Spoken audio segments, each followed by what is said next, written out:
இன்னொரு நாள் ஒரு வைர வியாபாரி அரசர பார்க்க வந்தாரு. அவரு கையில ஒரு பெரிய வைரத்தை வச்சிருந்தாரு. இந்த வைரத்தை உங்க கிரீடத்துல வச்சிக்கிட்டீங்கன்னா ரொம்ப நன்மை கிடைக்கும்னு சொன்னாரு அந்த வியாபாரி. அப்பத்தான் கண்ணு தெரியாத 2வது மகனை பத்தி ஞாபகம் வந்துச்சு. அவர கூப்பிட்டு அந்த வைரத்தை சோதிக்க சொன்னாரு. வைரத்தை ரொம்ப நேரம் தடவி பார்த்த இளைய மகன், இந்த வைரம் ராசியானது இல்ல. இதுக்கு முன்னாடி அணிஞ்சிருந்தவரு கொஞ்ச வயசுல இறந்துட்டாருன்னு சொன்னான். உடனே தளபதிய கூப்பிட்டு நல்லா விசாரிக்க சொன்னாரு.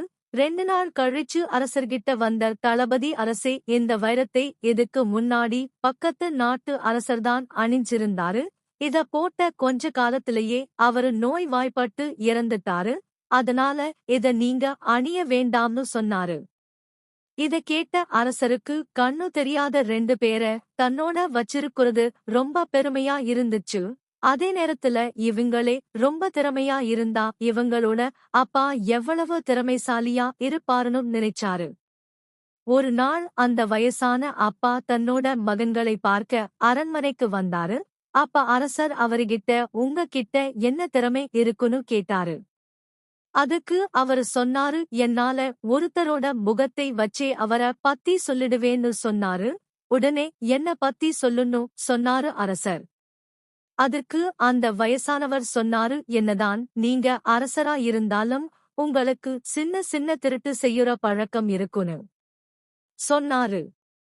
அப்ப ராஜாவுக்கு ரொம்ப கோபம் வந்துடுச்சு.